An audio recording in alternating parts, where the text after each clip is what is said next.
Jon Kiper Show. I'm Jon Kiper. This is my co-host, Steve. Hi guys, I'm Steve Pesic, and I'm happy to be here on today's episode of the Jon Kiper Show. This is kind of a sequel, a two-parter to our earlier, our last podcast, which was about our new political party that we are launching, that I'm running as a governor of New Hampshire candidate for the Community First Party. You would be on with some signatures. You're going to be hopefully on the ballot as an independent, but with the idea of starting this Community First Party. Yeah, that is good and an important thing to understand. The way that it works in New Hampshire is there's a couple of different ways to build a party from scratch. One of those ways is to have a candidate run in a statewide election, so that's either governor or senator, and for that candidate to get 4% of the total vote. So, but before that, before we get the 4%, we have to get 3,000 signatures, 1,500 from each congressional district, and then we get on the ballot. And then if we get the 4%, we end up having our own party. And what that means is that come 2028, you will have, if we're successful, it'll say Democrat, Republican, and then Community First. For any candidate that wants to run. Anyone will be able to run. And we'll be able to, if we have enough candidates, actually hold primaries. Wow. Yeah, we can hold primaries, and basically the towns have to, not really facilitate, but they have to put us on the ballot. So ballot access for independent candidates and independent parties is like the most crucial thing. If you remember, whenever like RFK was trying to run as an independent, his big issue was that they were struggling to get ballot access in some of the states. They just didn't have enough signatures. They didn't have enough time to do it. So that's going to be our big challenge. It's going to be our pretty much the biggest hurdle that we have is getting these 3,000 signatures. But I think we can do it. I think with the time that we're at here, springtime 2026, before the election in November, it is possible. We talked about this a couple episodes ago about the No Kings rally, yeah, and going around the state and talking and listening to individuals that were frustrated with both sides of the aisle. Both political parties are giving them plenty of frustrations about if they're a single issue voter, that one issue, or just kind of how they manage the community government as a whole at the local, state, federal level. So from the top down, bottom, which way you want to navigate through it, it seems like there's a lot of frustrated people. So with all of those people that are out there that are showing this frustration, I think giving the Community First Party a look and understand all the things that you talked about with your book that you came out a couple months ago, Community First Economics, what's going on, why, and how it could potentially change New Hampshire and the Granite State for the better. Yeah. So, part of this idea of starting a new party just, for me, came with a personal frustration with the Democrats in New Hampshire. And we have a specific problem with our Democratic leadership in our state, being that they win the federal election, so we win, Congress and Senate, Democrats do, but we lose statewide. And so we have, had a Democratic or Republican governor for about a decade more now, or will be more, by the time the next election happens. And the Republicans have really dominated statewide. And the Democrats, the leadership, it seems that they prioritize these DC races because those bring in the big money, frankly. That seems to be the issue. So I've got sort of personal grievances or criticisms of the Democratic Party in New Hampshire specifically. And then nationally, the DNC, I've got a lot of criticisms, particularly with their continued support of Israel and the destruction and the genocide in Gaza. Okay, let's be clear, that's a genocide. They recently Israel just passed a law, a death penalty for Palestinians that doesn't apply to Israelis. Okay, that's straight out of Nazi Germany. That the Nazis did the same thing. It's no longer a matter of lesser of two evils. It's just evil. And so, I really tried to sort of come to terms with that as a Democrat, and I said all the justifications. Well, there's genocide's happening, or there's people getting killed all over the world. There's wars happening all over the world. Like, this one in Gaza is just it's one example of bad things, but there's many bad things, and we can't be perfect all the time and whatever. But it just, the more it went on, the more I just thought, I don't want to be a part of this. And seeing people like Chris Pappas, Maggie Goodlander, continue to support the war, Maggie Hassan, Jean Shaheen, vote continuously for the funding of Israel. Every once in a while, they'll make a statement, maybe criticize settlers in the West Bank or something. But by and large, the Republicans and the Democrats are in lockstep in supporting, money for foreign wars and specifically money to Israel. And I'm running for governor of New Hampshire. And it'd be fair for someone to say, this is way out of your wheelhouse. This is out of your league. You should be worried about state issues. And here's the problem. Because we're spending so much money on these wars in Iran or, in bombing people in Gaza, we don't have money for our schools in New Hampshire. And people got to start thinking about this. To see Chris Pappas come out and say, March 12th, at an AIPAC fundraiser, I'm supporting the war in Iran and the Israeli people, and it's going to bring prosperity to the world or something. Meanwhile, our schools are having to lay off teachers because we don't have enough money. It gets to a point of just logical incongruence that I just cannot support them anymore, and I couldn't logically make sense of it. If you look at just how much the Biden administration just, made no attempt at stopping the funding of bombs to Israel. And something people should know is we pay for those bombs. They act like it's a sale, but we're funding them. Taxpayers are funding them, And so it got to this point where I just did not want to support Democrats anymore who were funding genocide. And there was no alternative because the Republicans were also there funding genocide.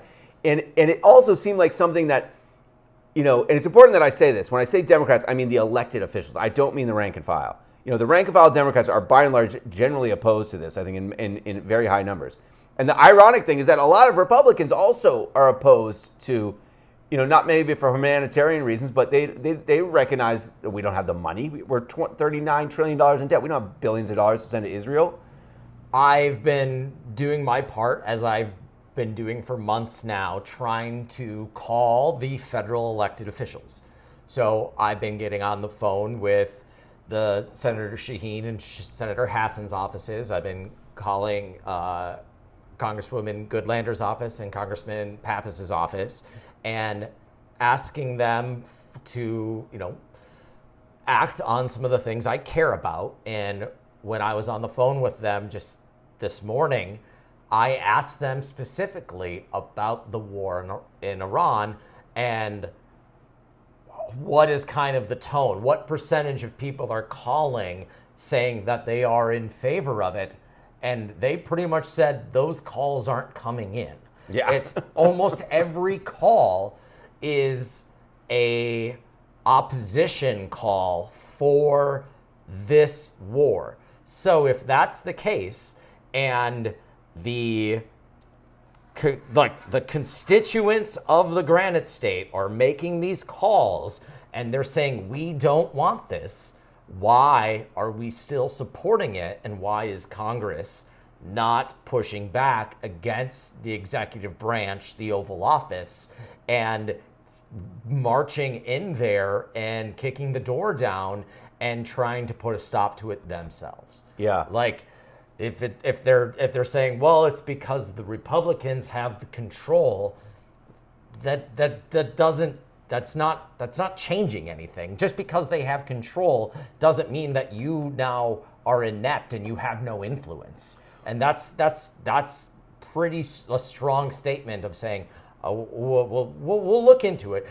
Make sure, do you follow the newsletter? Do you get our newsletter? If you check our newsletter, you'll get all the information on what the senator has to say or the congressman has to say. Is that what they say? Oh, yeah. Just make sure you sign up for the newsletter. And then... vote blue no matter who, folks. Oh, yeah. It's like, that's not working. Me reading what you say, if you're not saying it every day and actually standing up and coming out, is not fighting or progressing at all. Yeah. It's just making statements on subject matters so that you don't rock the boat enough. Yeah.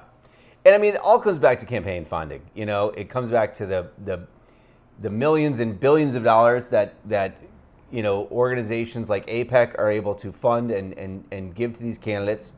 And if you didn't know, AIPAC is the American Israeli lobby, basically. So it comes back to campaign finance, and it's not just obviously the AIPAC. It's also these military-industrial companies that want war to happen. They make money when war happens. War is good for business, and I think how will we ever know peace in our capitalistic society when war is a for-profit business? I don't think we will, because there's always going to be an incentive for some company to donate to some candidate who they think or can push for war. And I think it's so important for the Democrats we need to take responsibility. We voted for Joe Biden, and he sat there and continued to fund Israel, particularly, like, I don't know if you saw this, but there was people from the Biden administration on the ground in Gaza, and they were saying, this is horrific. What's happening here is horrific. We're seeing bodies in the street. We're seeing, this is terrible. And they told the Biden administration that, and they squashed the report, because the thing is, it's a war crime for the United States to continue to arm a military if that military is starving the civilian population or committing war crimes. And we continue to do it. And that itself is a war crime. Like, listen to what I'm saying. Joe Biden is a war criminal, okay? Jake Sullivan is a war criminal. He worked for Joe Biden. He was the one frequently taking the press briefings about the war in Gaza. He's married to Maggie Goodlander. I shook that guy's hand one time at an event, and afterwards I thought, I just shook the hand of a war criminal at a Democratic spaghetti dinner. I don't feel good about that. I don't want to be in this situation anymore, where we're having to do this like mental this mental gymnastics about how we continue to support these people while they do terribly horrific things and that are, 100,000 people dead. It's at a certain point you just got to go, this is my line in the sand, and it's kind of ironic, because there's this problem with the left about keeping the coalition together. And they really want to keep the coalition. That's the whole goal of any political party is build a coalition, build a bigger coalition, gain power. Like, that has to be the goal, or else you're not a political party. And the problem is that, I think a lot of us are on board for the Democratic Party and what they believe in when they actually pursue those things. But they've just crossed a line where it's beyond what I can support. And I think there's no way that this war in Iran would be happening, I don't think, if Joe Biden has put his foot down with Israel to begin with and said, no, we're not going to give you the munitions to carpet bomb Gaza. Because now they're doing the same thing in Lebanon. They're trying to expand. They've got this Greater Israel project where they're just trying to take over the Middle East. And I don't think that's going to help the United States at all. And not only that, but we can't afford it. We don't have the money for this anymore. And I'm done with that whole world and the idea that I'm going to have to vote for Chris Pappas because vote blue no matter who. Like, I'm not supporting people that support genocide. I'm just not going to do it. And I think that we need an option. And I think that's what Community First Party was about, is I recognize that there's all these people out there, Democrats and Republicans, who do not want to vote for the people they're voting for.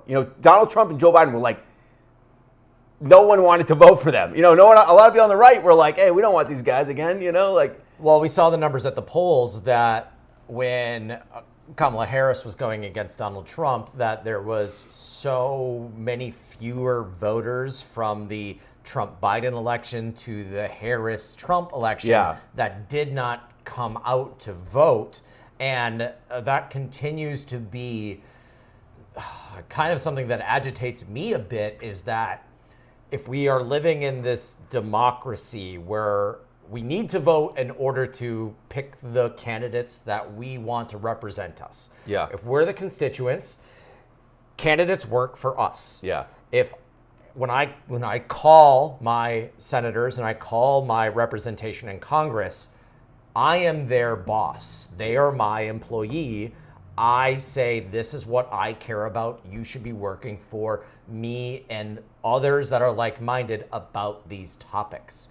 So when that is the case and people aren't doing that. They're not buying into the democratic process of voting. Yeah. And they're not getting out and they're voting, and they're not just doing it. They're not showing up at the primaries. We talked about this in the last episode of the podcast. It's primarily an over 65 population that has the time to go out and vote. Okay, that's fine. Those individuals have the free time. Awesome. Thank you for voting in the primary. But it's Gen Xers and millennials and Gen Z and everyone else that if we're not participating and we're not into the political process, it's going to be extremely hard for us to make change. And that's why I personally started getting involved and understanding what candidates are out there that could start speaking up or start speaking differently. And I came across your campaign, and this is when you were running as a Democrat for governor here earlier this year in 2026. Yeah. But now that you have announced that you're going to be running under the Community First Party as an independent in this year's 2026 New Hampshire gubernatorial race, it's important for me now to say, hey, if I'm going out into the public, I'm saying, are you a registered voter? Do you vote a lot? Do you only show up for the presidential elections, or do you show up for all elections? These are the conversations I need to be having with people that I live and surround myself with in my friend groups, in my social circles, in going out to bars and restaurants or community gatherings. Because once you understand, hey, this is important to me, do you vote, do you do these things, it's only going to be easier for everyone to make that a normalized conversation. And it seems much more important to do, and much more important to understand who is actually running for these races and why. Yeah. Yeah, and I think that mixing it up and having, I hope anyway, having a new party out there with new ideas will inspire some of these people that have been on the sidelines who aren't voting anymore because they don't feel inspired. Will bring them in. I think that's a lot of people, and I think that there's, we're at this really important point in history, I think, where the Democratic Party is really unpopular, even though they should be very popular based on Donald Trump and the Republicans. Like, they should be doing very well. They're not. People are not happy with them. And people are also not happy with the Republicans. No one wants these two parties, what they're serving, because they're frankly not addressing the biggest issues in our lives, which are inequality, the oligarchs, taking all the money, and this kind of economic instability. They're not addressing it. I mean, Biden tried to. It didn't really seem to. People couldn't feel that they were getting any economic relief, and they also, I think, we felt sort of gaslit by the Biden administration when they'd say, "Oh, inflation's down 2%." It's like, well, eggs are still $7. What does that mean?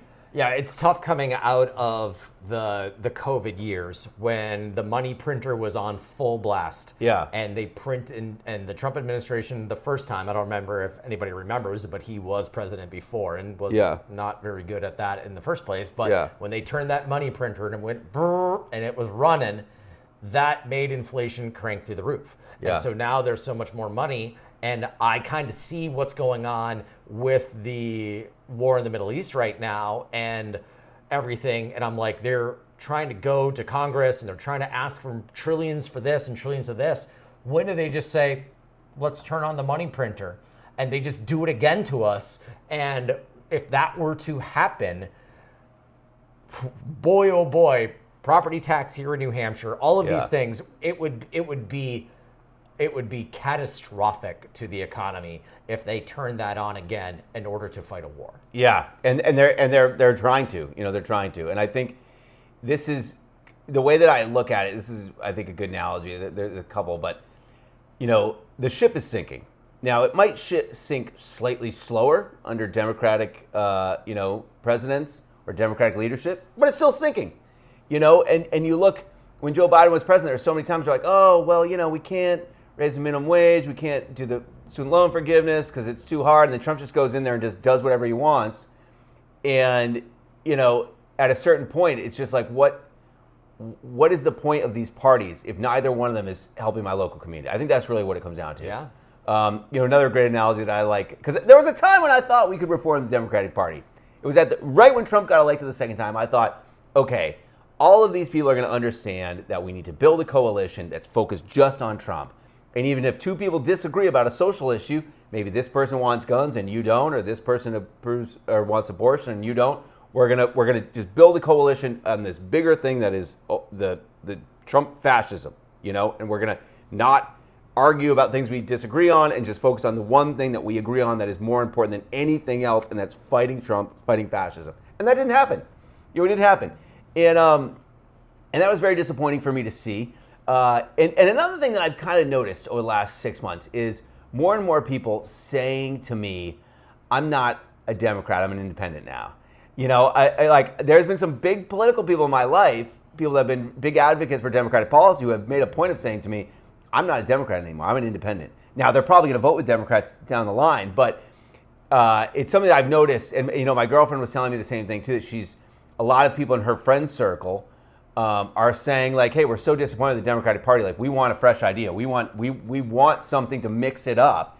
And frankly, historically, that is the role of the third party. And a lot of people don't quite understand this, but sometimes we need a third party to threaten sort of the power of either of the two parties to basically say, hey, if you're not focused on community, we will be.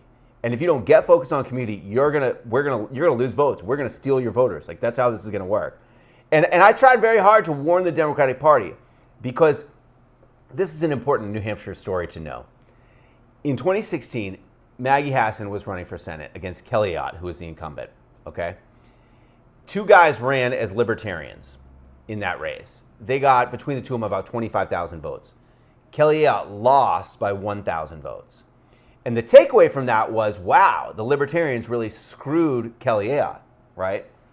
Now, what happened after that, if you look at the Republican Party of New Hampshire, they basically became libertarians. Now, I don't know if this was causation or just kind of happened anyway, but it seems to me that it makes sense that the Republicans realize, oh, if we don't pull the libertarians back into the coalition, they're going to keep screwing us, And then you see the Democrat or the Republican Party in New Hampshire become basically libertarians. And so I thought that the Democrats would understand that. I really did. And that and this is kind of why I initially was teasing that I was going to run as an independent, and then was like, okay, now they get it. And they didn't get it. Like, I want to tell you this really funny story. When I first started running in 2023, like, first thing I did, right, is I texted one of my state reps, Democrat in New Hampshire, or Newmarket.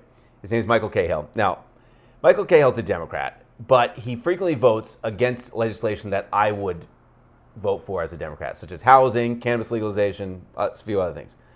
He's been up there for a long time, at least 10 plus years, and I don't think he's gotten a whole lot done. And so, but, during the COVID, he was keeping us up to date with events. He does have a purpose, and I do agree with him on some things. I don't want to completely blast the guy, but a lot of people have said to me he would be a Republican in many other places, based on his voting record. So I texted him. I said, I said, I'm thinking about running for governor. And I kind of thought he would at least find it somewhat interesting that a younger person was trying to get involved in Democratic politics. And I thought that he would at least appreciate the fact that, I was qualified based on the qualifications, and that I really just wanted to push housing. I didn't feel like they were talking about housing. No one was, the Democrats or the Republicans. I wanted to push affordable housing. And I thought that, cannabis legalization was important too, and that we should be talking about this and tying the two together. And I had this plan for that. And I thought he would at least appreciate what I was trying to do, get involved. And his response back was, I texted him, I said, hey, I'm thinking about running for governor. He texted me back the Wikipedia page for Vermin Supreme. Now, if you don't know who Vermin Supreme is, he wears a boot on his head. He runs for president every 4 years in New Hampshire. And his whole thing is that he wants to give everyone a pony. He said pony in every house or something, every pony in every backyard. And so Michael Cahill was basically saying, you're a joke. This is a joke. You would be a joke as a candidate. You would be a bucket or a boot on your head, guy. This would be a joke. So I said, okay. Maybe I texted him. I said, look, okay, maybe the Democratic Party doesn't have room for a working class candidate. That's fine. If I'm not welcome there, I'll just run as an independent. And understand, this is the very first person in the Democratic Party that I brought this idea up to. And he said, oh, you can't run as an independent. You might spoil the election.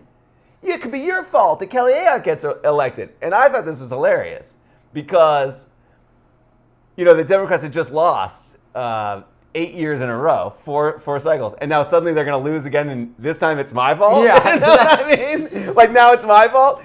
And so, but it was so funny because on the one side, if I'm a Democrat, I'm a joke, but if I'm an independent, I'm a threat. You're a threat and a serious spoiler. threat. Yeah. And so I thought that they would get that and that they would go, okay, we don't want Kiper as an independent. We got to keep him in the coalition. We got to keep him in the fold.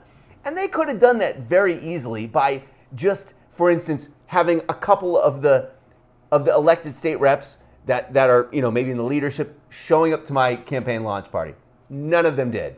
Alexis Simpson, who's the minority leader, lives in Exeter. She could have popped in. She could have just popped in and said hi. Our Senator Rebecca Perkins-Coakley, she lives in Portsmouth. I invited her. She could have just stopped by. Somebody, one person, none of the Newmarket state reps came.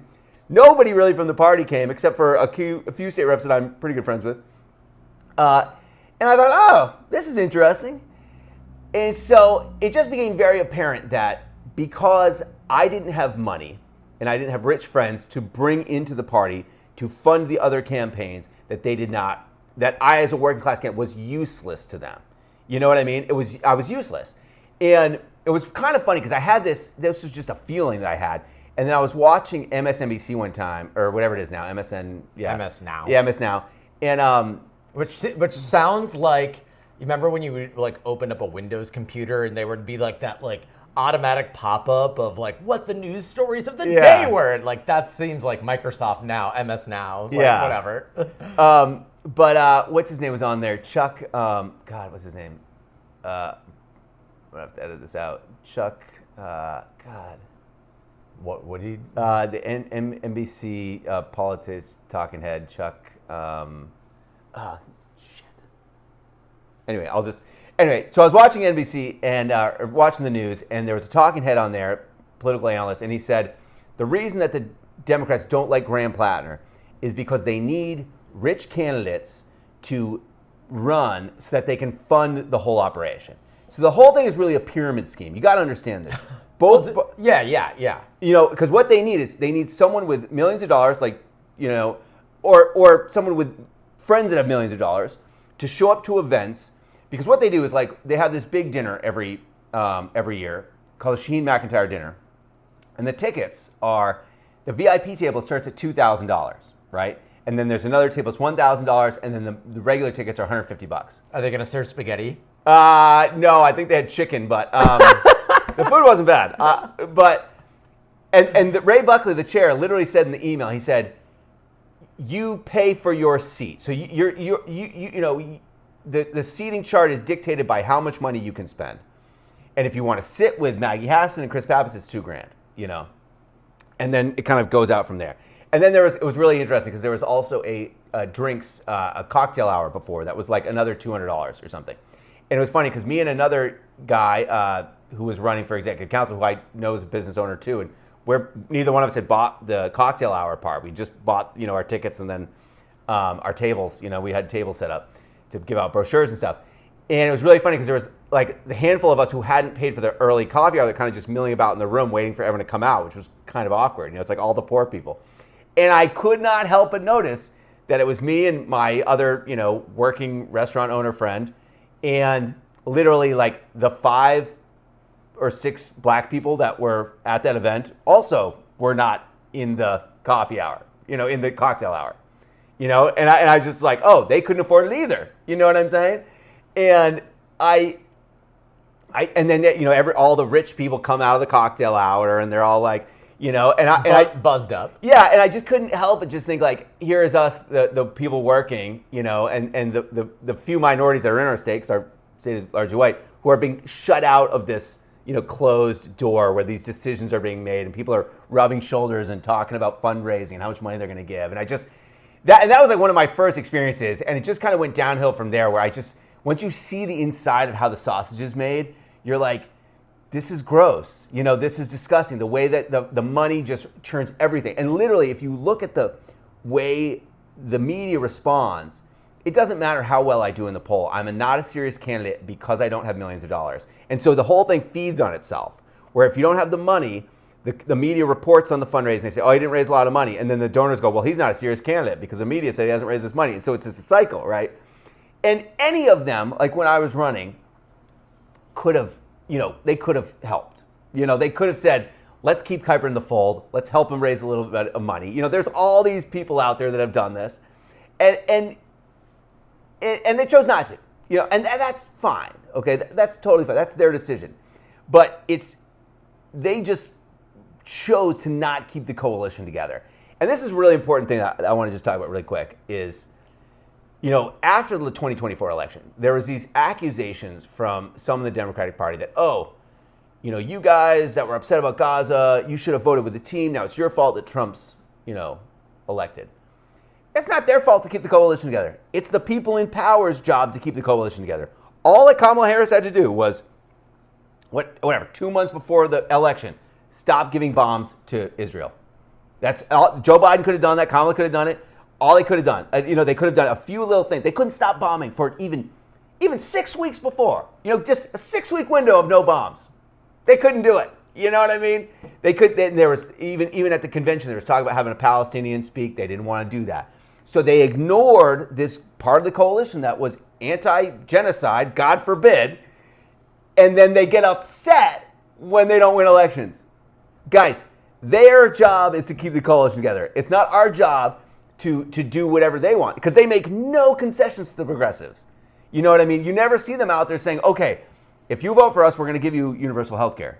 They're not even trying for that anymore. So that is an important thing where I realized the Democratic coalition was fracturing.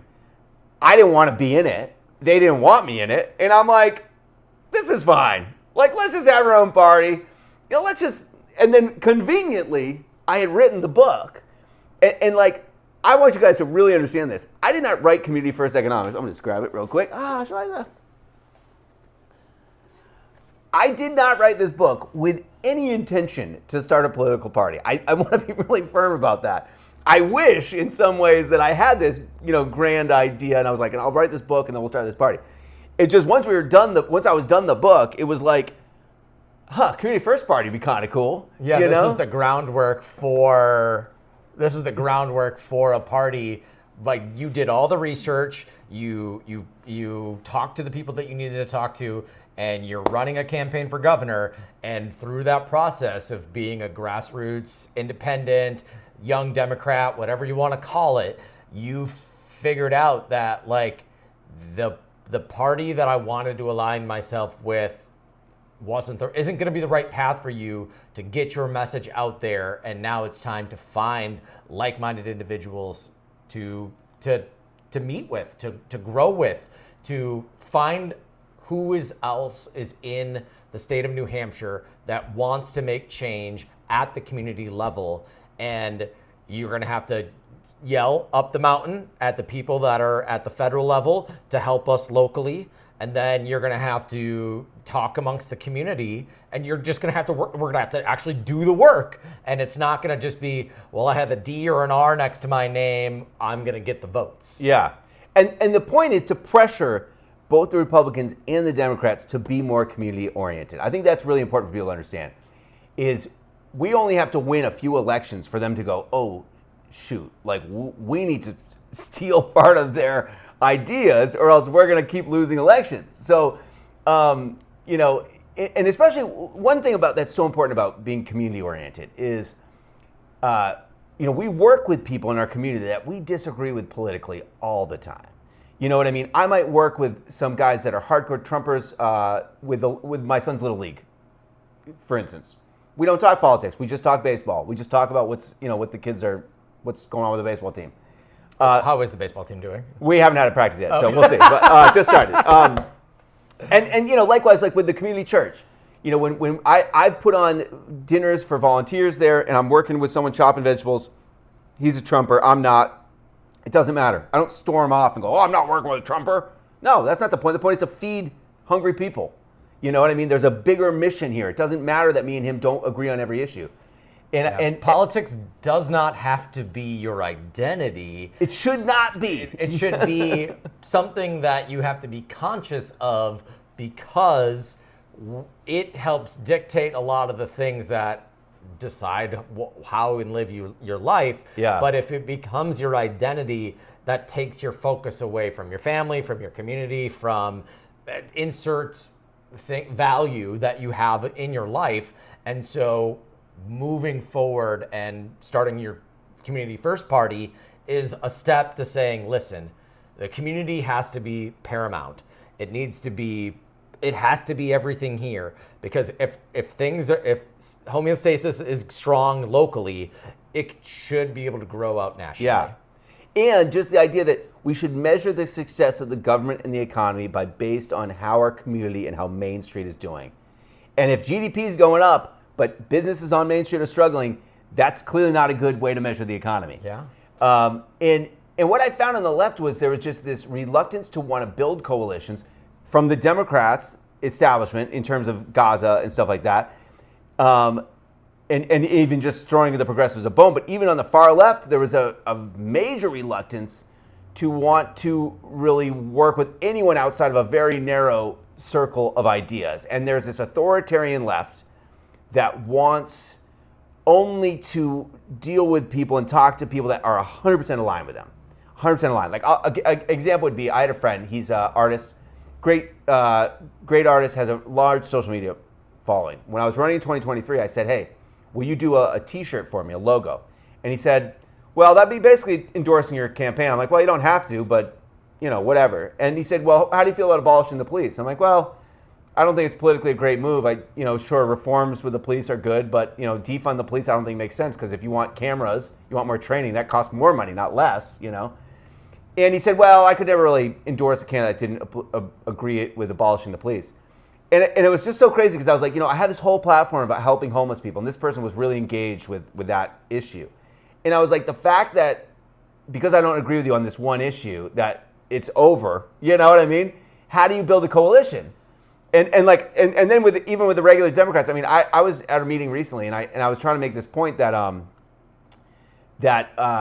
this is just a fact, that whenever a Democrat is elected president, we see record gun sales, particularly AR-15s, because people are afraid that a Democratic governor is going to ban AR-15s. Sorry, Democratic president is going to ban AR-15s. This is like, so when Obama was president, you talk to gun shop owners, it was like Christmas every day. People were buying guns like crazy. So my point is, if the Democrats want less guns out there, they should shut up about gun bans, because all you're doing is incentivizing gun owners to run out and buy guns whenever a Democrat's in power. So you should just talk about this in a different way. And I said also, there's, I think, probably a not small group of people in New Hampshire who are Democrats aligned on every issue except for guns, and they are one-issue voters. They vote for Republicans because they probably vote for Democrats for Congress, but then vote for Republicans for governor because they think that the Republicans as governor won't ban their guns. Especially, I met some people that moved up here from Massachusetts specifically because they wanted to own certain firearms, and they were like, yeah, I vote for Republicans, but I'm kind of a Democrat because of the gun issue. And so I was trying to make this point, like, hey, why don't we, address the gun issue a little bit differently so that we can bring these people into the coalition and win over these voters.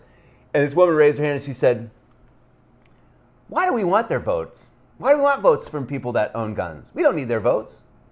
And it was so funny because I was just dumbstruck, because I was like, I assume she knows that Democrats are 28% of the state. Like, we can't win elections without a broader coalition. Kelly Ayotte won, whatever it was, 58%, I can't remember the number, but, she won well, very well, 10% almost.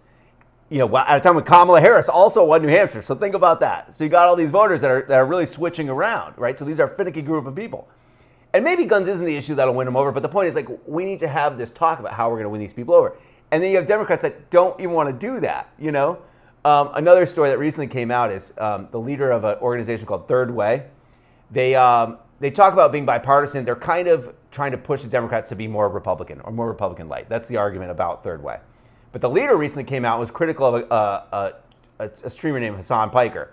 Hassan Piker has been very vocal about Gaza and some other issues. And he said, and I'm paraphrasing here, basically the leader of Third Way said, if building a bigger tent means including Hassan Piker in our coalition, I would rather lose. And it just blew my mind because I'm like, oh, he's saying it out loud.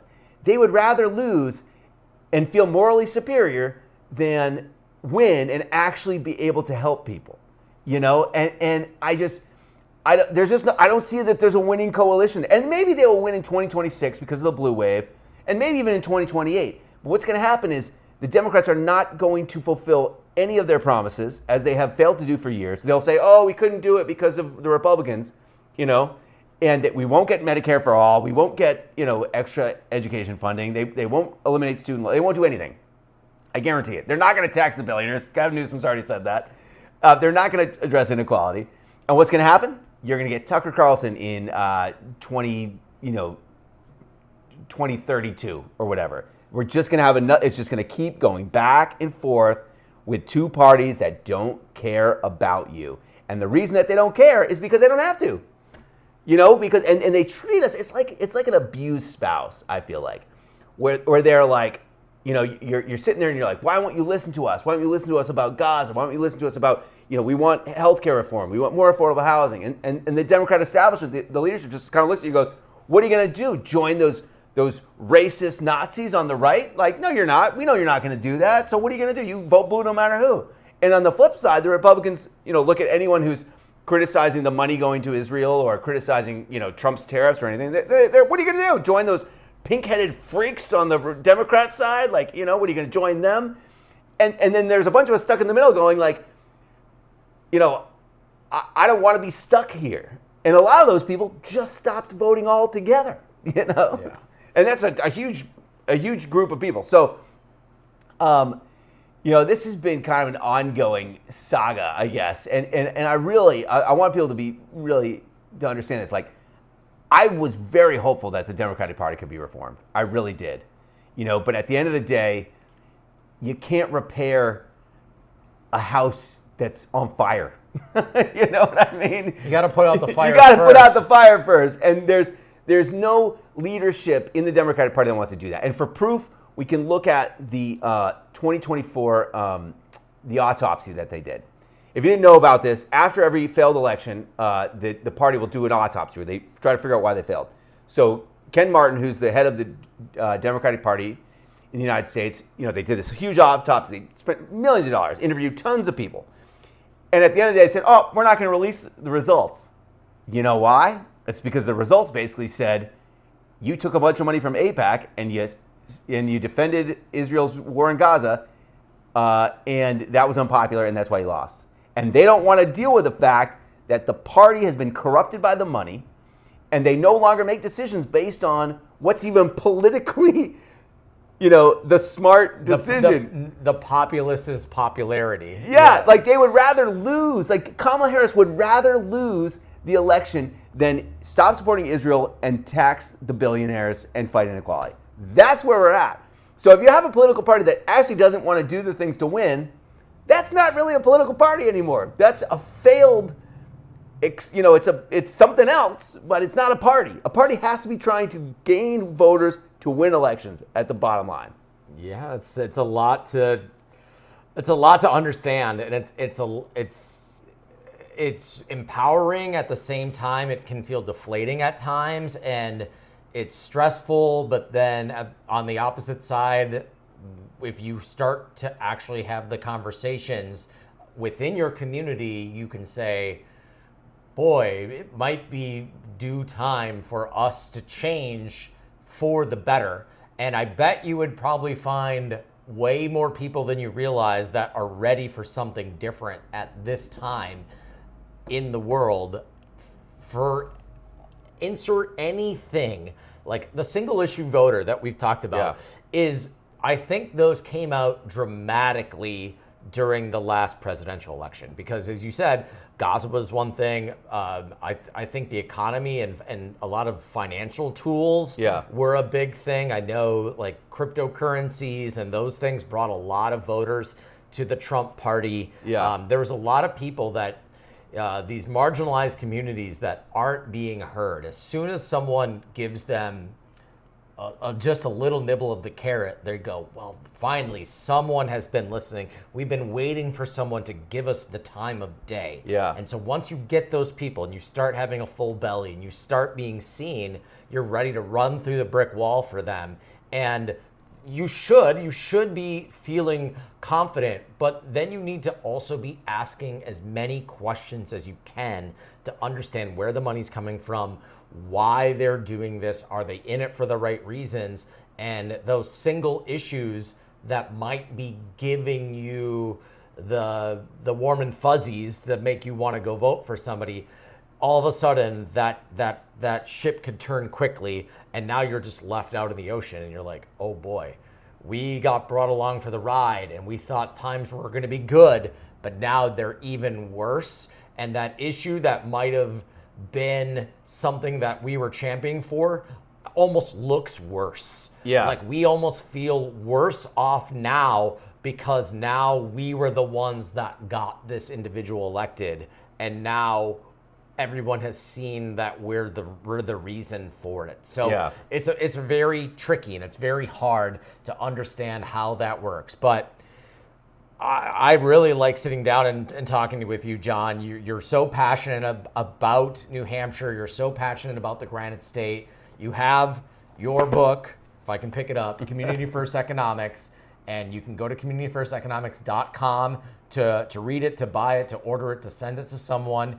You can go to cfparty.org, the new Community First Party, to learn about Jon's campaign and what the party's going to be about. You can go to votekiper.org, which is your campaign website. You can sign up to be a volunteer. You can donate. There are so many things out there in so many ways that you can start following along with what Jon is doing for his run for governor. I'm a volunteer. You can become a volunteer. There's a lot of jobs. We need those signatures to get Jon on the ballot to run as an independent for governor this November. So there's a lot of work to do. We have time, but we need individuals that are like-minded, that are ready for some change, ready for something different, and ready to fight for the communities that they live in. Yes, that's it. Hey, we'll see you guys in a week or so. Thank you for watching.